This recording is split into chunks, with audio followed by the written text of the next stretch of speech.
The federal government recently approved $1 billion for the purchase of security equipment and retooling of the nation's security apparatus, fight against insurgency and other violent crimes in the country.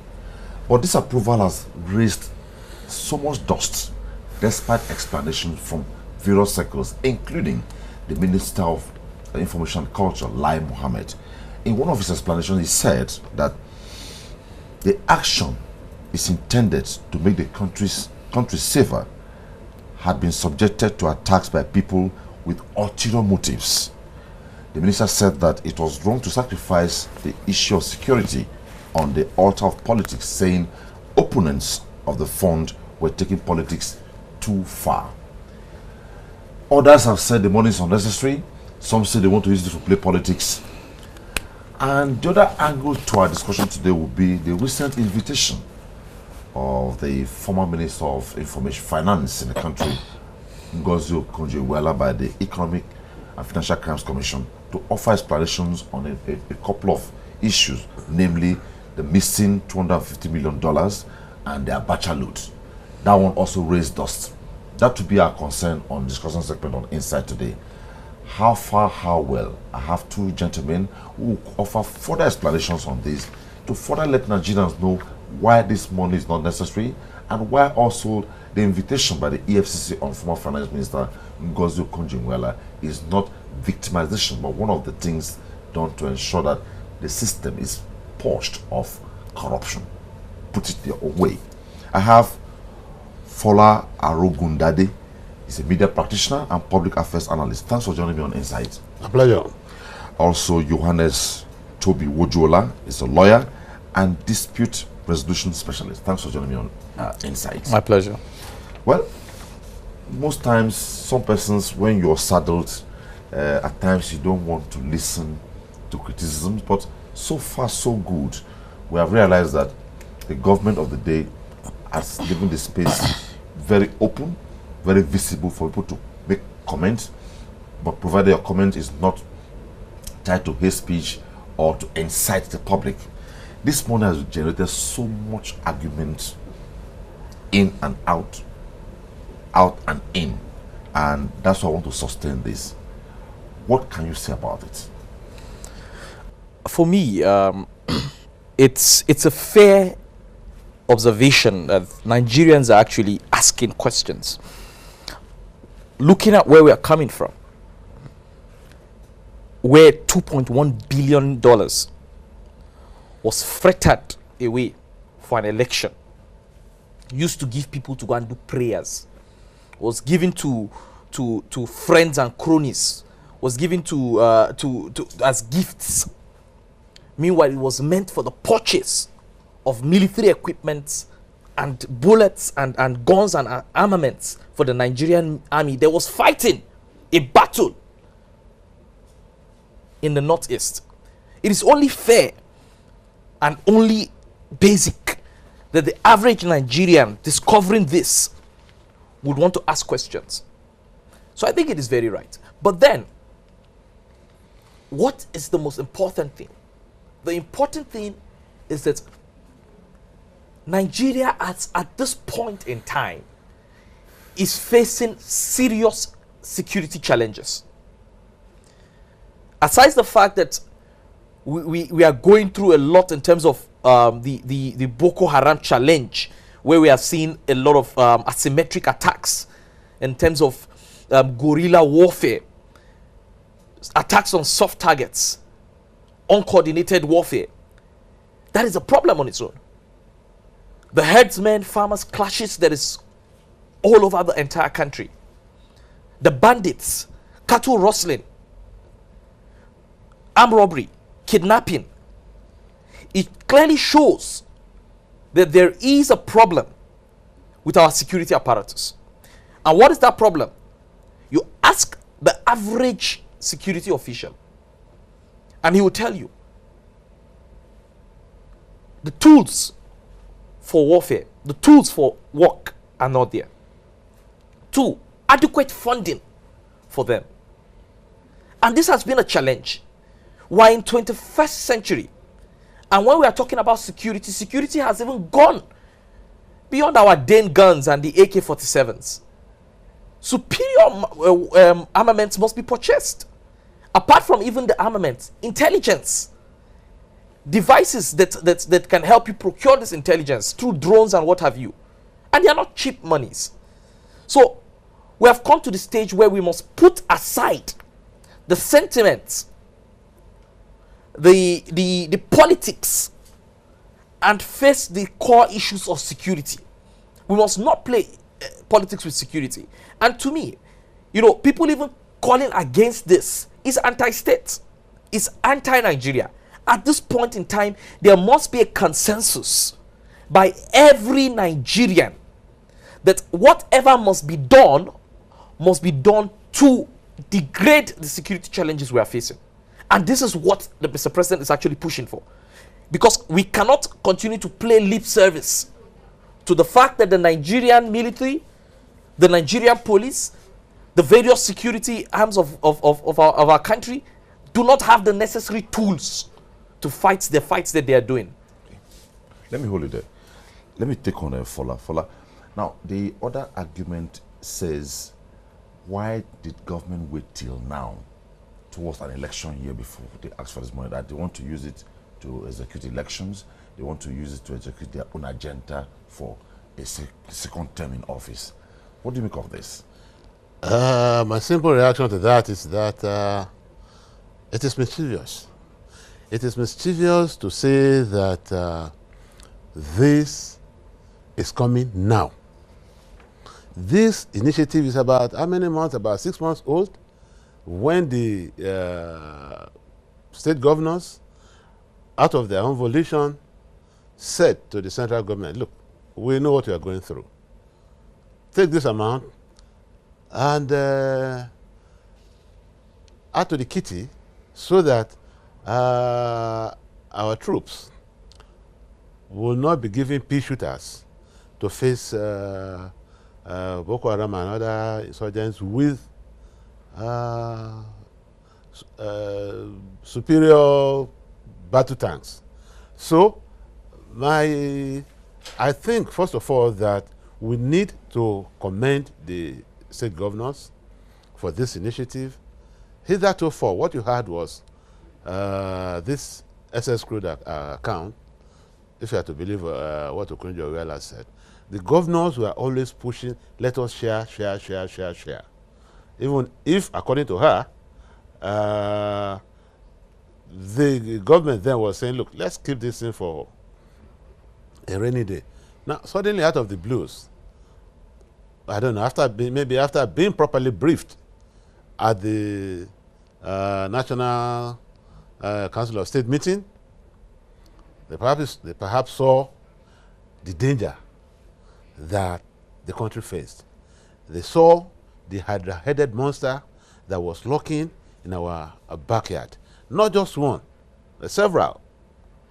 Because the emphasis seems to be now on Boko Haram. Boko Haram is not the only danger that faces this country right now.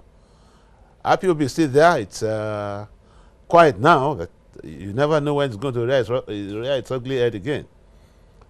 Herdsmen, farmers, and worse than that, militia that are perhaps building up here and there. And of course, the Niger Delta Avengers, not quite. Each time something happens that is not favorable to a southerner, they threaten to blow the country up, at least economically. So, I think the governor saw the need to retool the Nigerian military.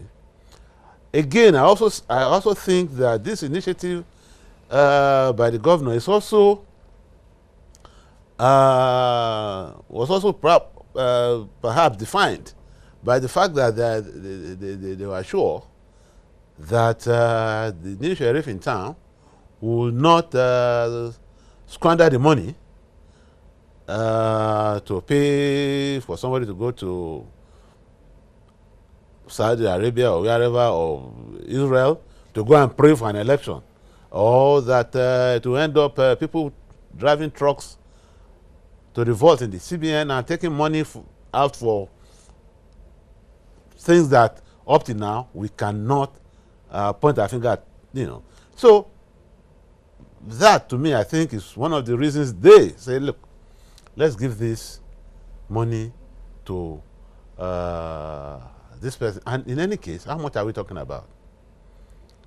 $1 billion. $1 billion, when you convert it to Naira at the official rate of 305, you have 305. And that's one of the major concerns that people say $1 billion is huge.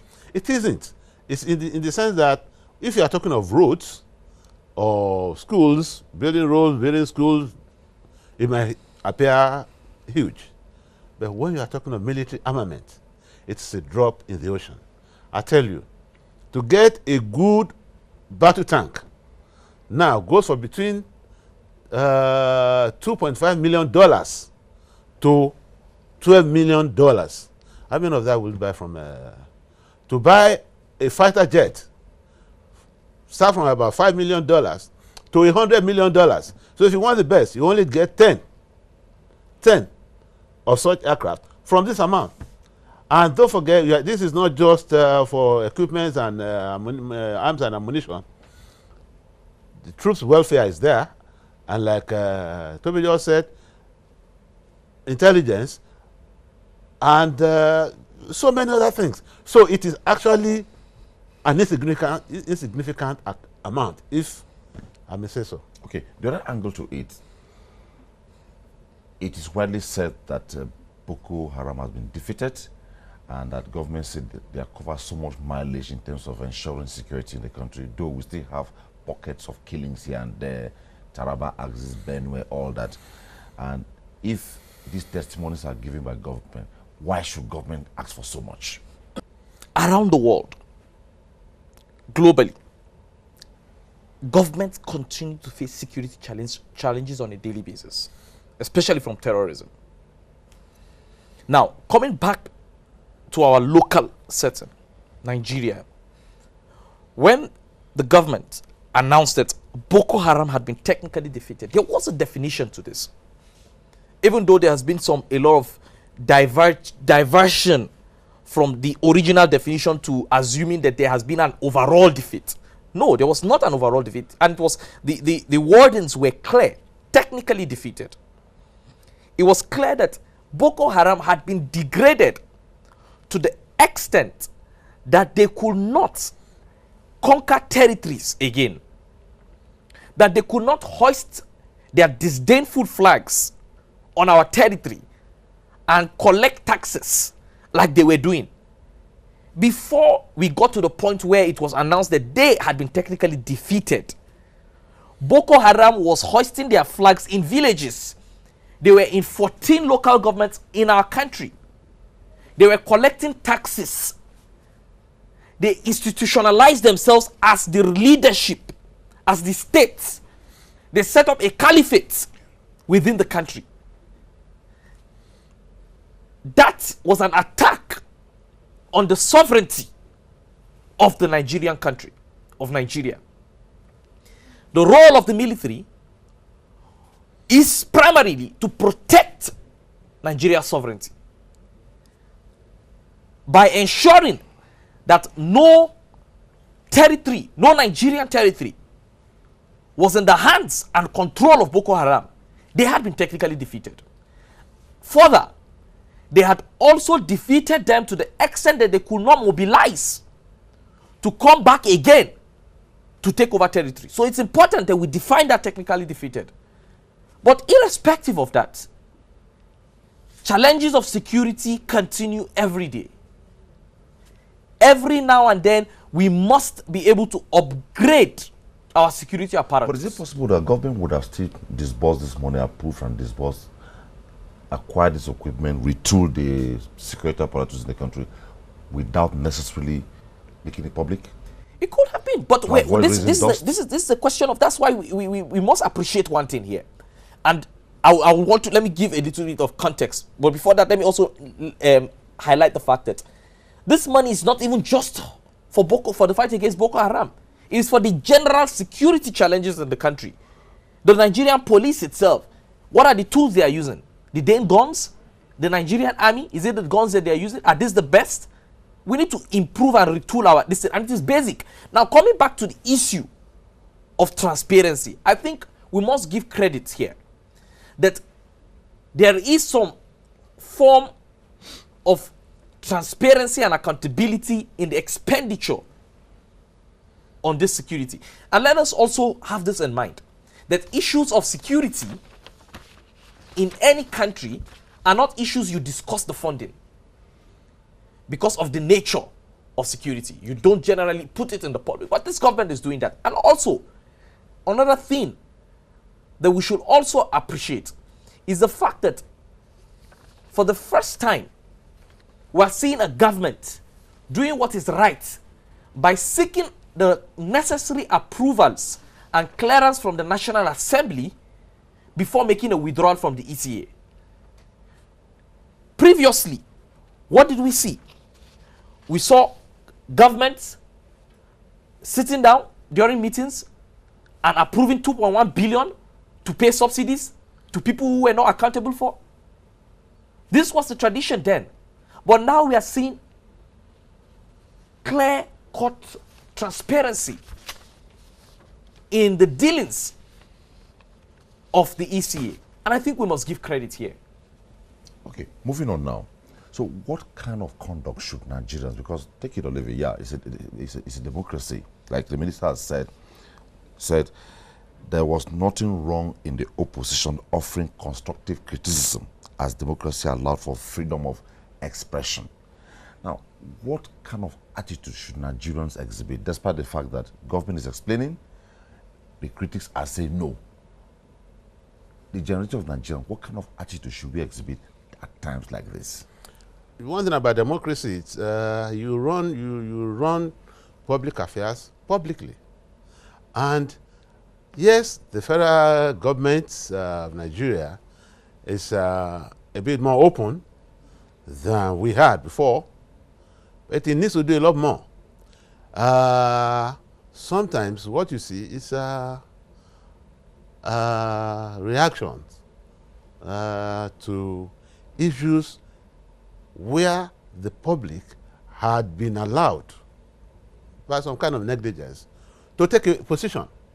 And then you come to now begin to offer platitudes, explanation after, in other climes. Before these things, most of these things get to the public domain, you find the information, government information apparatus already there. So, rather than reacting to the public's criticism, the public is now reacting to something that government had done its best to keep them informed of. So, going forward, I think we should be a bit more open to, and this I think applies to leaders, the vocal few. There is a place at which politics must stop. You cannot just be a whaler. You need to look at things from a broad perspective. You need to look at things as a Nigerian first, before you are APC or PDP or MI, whatever. What we have so far is that there are some people, as soon as government enunciates or announces a policy, no matter how good, no matter how well thought out, no matter its benefits to the country and to its people, they must find a way to say no, that this is wrong. It's an election year, fine. But like I said earlier, this is a discussion that started last year. Okay. So why are we suddenly raising and we should know that whether it is Boko Haram, whether it is IPOB, whether it's Oduduwa People's Congress, whether it is Niger Delta Avengers, whether it is Taraba militia or Benue militia or herdsmen, each of us is in danger. Like something I read recently about somebody went to Kigali and everything seems to be working. And the man said, look, what we went through, we cannot but be sensible. We don't have to go through that. We don't have to go what they went through in Rwanda before we know that security is an issue for all of us. Okay. We should not let there be escalation of bloodshed and violence before we come to our senses. Okay. The other leg to our discussion, like I said in my opening, that we're looking at two things. The $1 billion security money for the retooling of Nigerian security. The other one has to be with anti-corruption.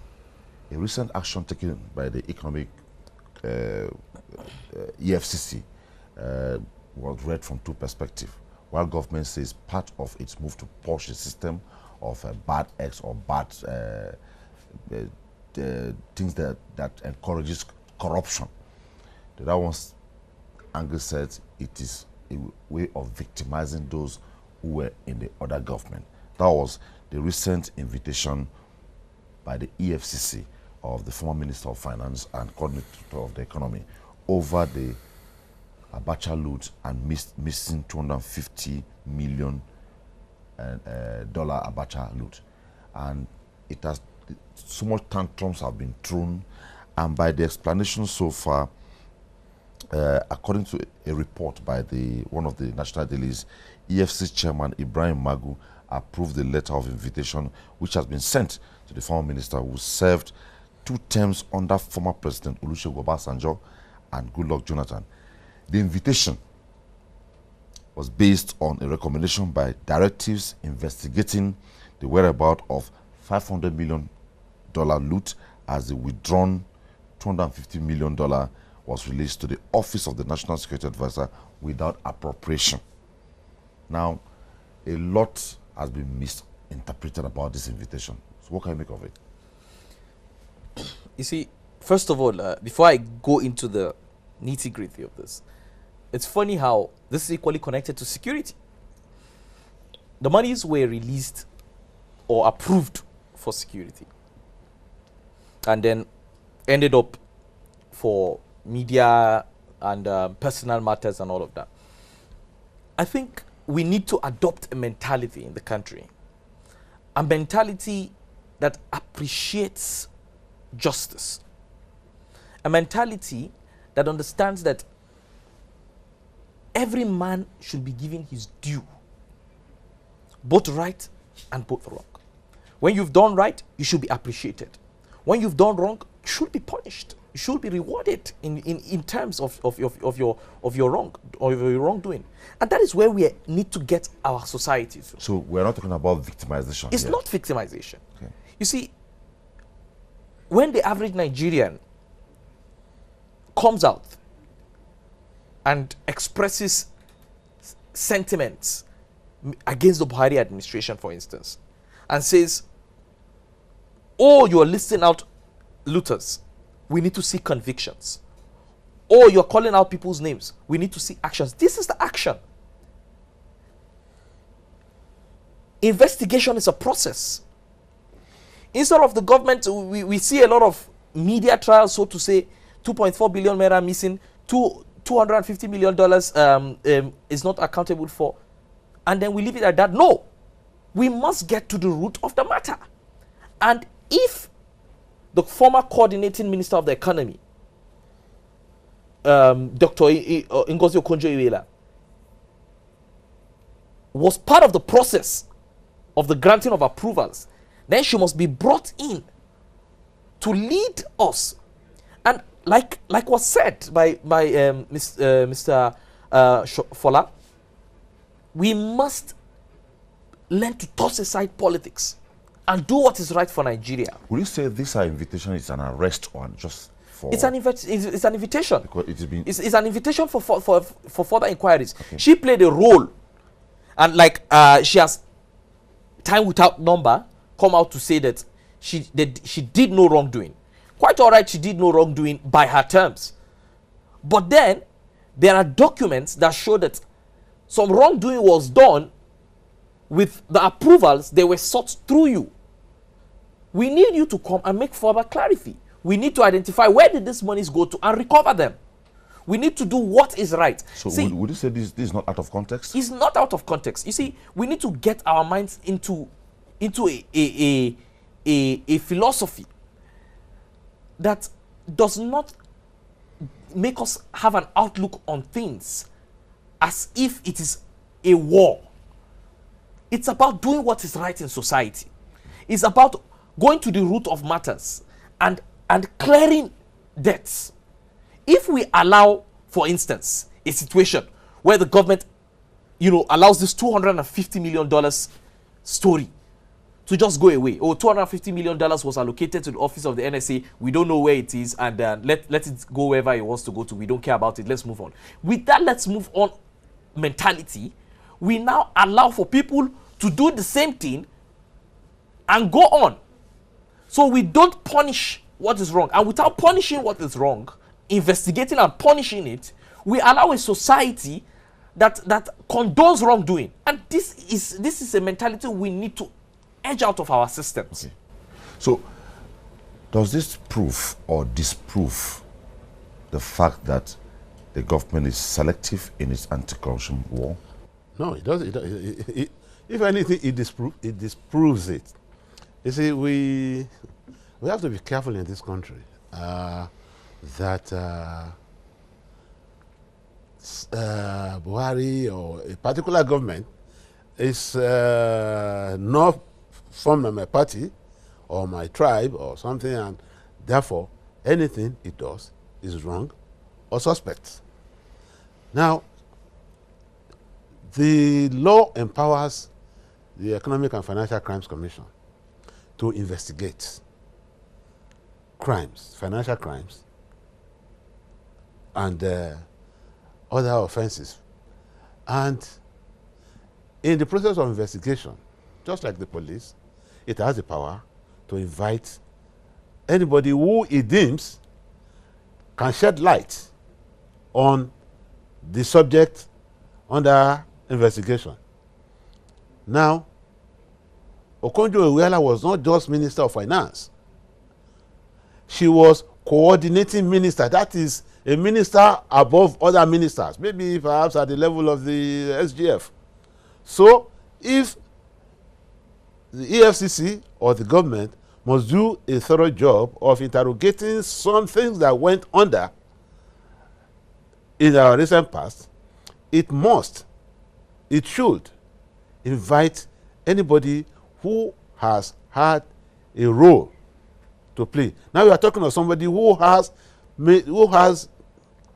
played significant role. Now, the people who say it is the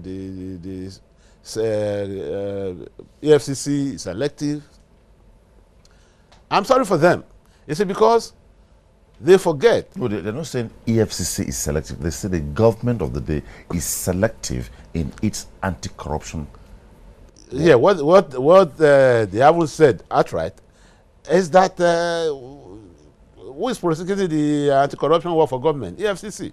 So if they say the government's anti-corruption war is selective, what they are saying in essence is that EFCC is selective.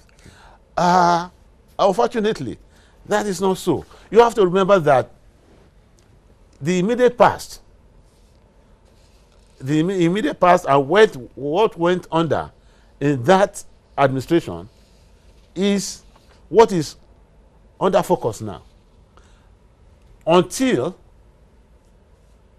the shoe shifts to the other foot, we may not know much about what went under during Buhari's government, if anything actually happened. But I think one thing that Nigerians have agreed about Muhammadu Buhari is that he is Mr. Clean. Even his critics who who keep thinking of how to cause distraction, none of them has said Buhari himself is complicit. They say people are around him and all of that, which is so.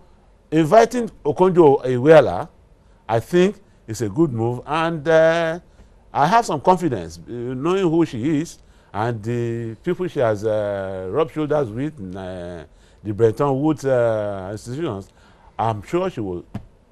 I'm sure, let me say I hope, she will honor that invitation, and then we will begin to know in more concrete forms what happened to her money. Okay. Some opinions say that why should they invite her when she was acting on directive? For instance, how $250 million was withdrawn. There's an exception here, that she didn't just release the money, there was a procedure. And one of it in her memo says, this letter is to seek your approval to borrow these funds for now, to disburse to the National Security Advisor. These funds form part of projected federal government independent revenue to be appropriated. In the light of these and for accountability, given the peculiar nature of security and intelligence transactions, we would expect that the National Security Advisor to account to Your Excellency for the utilization of the funds. Then President Jonathan approved the request on January 29, 2015, with only 250 million naira released to the Office of the National Security Advisor. So people, on this account, people are saying, why should it be had or be invited? Why not our principal? Well, she was acting on his behalf. And our principal, quite all right, would have his case to answer when it gets to him. Okay. I believe that this investigation is in stages. Okay. Hope you know what I'm trying to establish here. Absolutely. Okay. Investigation is in stages. She, as of now, is the prime witness. She was the channel of communication from the ONSA to the then president, requesting for these funds. And by virtue of that role she played, it's important that she, as a primary witness in this event, give further details as to how the money was disbursed, when the money was disbursed, if any further accountability was done by the ONSA, the Office of the National Security Advisor, and also to ask why. Because there's a conundrum in that letter, or in that memo, saying that the ONSA will report directly to the president. Why that phrase? Why that caveat in your memo? After that is done, it then flows or follows that other parties involved, including the ONSA, and if necessary, the former president, be invited to give further testimonies on these issues. I think we have sort of glorified former presidents as untouchable, with due respect. But that should not be the case. Today, Zuma in South Africa is under investigation and in court. Sarkozy in France is under investigation in court. In Brazil also, the former president is under investigation and in court. You see, like I said earlier, we need to take away that mentality that certain people are too big to answer for wrongdoing. Okay. We need to be able to make every man accountable, including Buhari, even after his tenures. Be able to come back and answer. How did you run the country? She said tenures. After his tenure or tenures? Well, he has a 4-year tenure and another 4-year tenure. He has not accepted to run yet. Well, no, it's only expected in democracy that a president does his first tenure, then if he feels that he won, he has shown enough that he has capacity to run, he goes ahead. You use the word tenures. Yeah, I know it was deliberate. Okay. If I had said tenure, I would have been saying that I'm limiting him. I'll be limiting his choice. Okay. He has the choice to make to go a second round if he feels he has delivered on his promises and if he's physically fit. But one thing remains primary: it is his choice to make. Okay. Now, this money has been approved. will the National Assembly accept for it to be appropriated? That's a Given the very, argument in the public domain now. well, it's like I said, this is one, it's an emergency. Two, it's a matter of utmost national security. The National Assembly must not make the mistake of playing politics. There's something that is said, you know, among lawyers and generally. Law is made for man and not man for law. The moment we start playing to the technicalities of law as against the urgency of the security challenges we're facing, will put Nigeria at risk. Okay. And I'll tell you that any move in the contrary, like I said, becomes anti-Nigeria, becomes against the Nigerian state. And I believe that the National Assembly, led by the Senate President and the Speaker, have a sense of duty, of obligation, and of responsibility to Nigeria to do what is right in this matter. And you know, the reason they exist, of course, is to play the role of checks and balances, to make sure that the president or the executive does not have cannot just spend money anyhow, but must be held accountable by an institution. Okay. And that is the role that they must play. Yeah. And also, that is why, I'm sorry, they also have the role of oversight functions. Yeah. So even when the money has been approved and disbursed, they have a primary role to make sure that that money, remember that they are representatives of the Nigerian people. All of us here may not be able to voice out our anger and our questions, but they have that role as our representatives to ensure that the money is properly disbursed and, you know, used for the purposes for which they are intended. Okay. By and large, if you look at this, you see selflessness and patriotism playing out here. Now, we have talked about the attitude of Nigerians in all this, the attitude of the National Assembly in all this. Imagine maybe the National Assembly says, no, we will not appropriate this money. Or the people say it must not. So where is the place now of selflessness and patriotism among Nigerians and even public office holders? I don't foresee, I don't envisage the National Assembly saying no, that you cannot disburse this. It's because, like Toby said, they are the representatives of the people there. And they know that by and large, they are also responsible, answerable to the people who put them there. So they must have very good reasons, and I don't think they have any, to say no to this disbursement. And I don't want to talk about selflessness, okay, on the part of Nigerian legislature, because I don't see any selflessness in senators who earn million naira for allowances that is outside their salary and outside allowances approved by revenue mobilization and. But you expect that they should do the needful? I don't think they'll have a chance to do otherwise. Okay, okay. Coasting home now, we have a style in sight.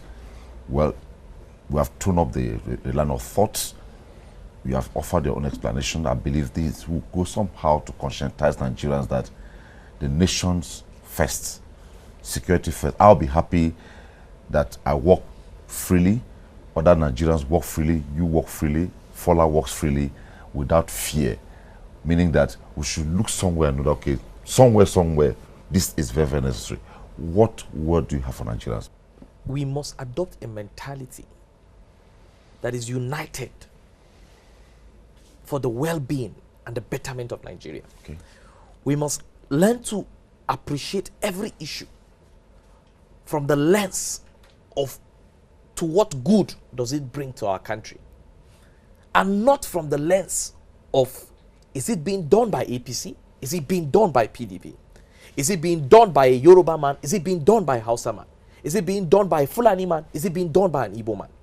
We must shed this mentality and appreciate an issue objectively, okay, from the perspective of how it profits Nigeria, how it profits our well-being, how it profits our security, how it profits our social lives. We must stop that mentality of looking at it from a biased lens. Beautiful. Thank you so much. I've been talking with Fola Agrogundade, media practitioner, public affairs analyst. I enjoyed your thoughts. Thank you for being on Insight. It was my pleasure. Johannes Wojuola, lawyer and dispute resolution specialist. It was nice having you. Always a pleasure.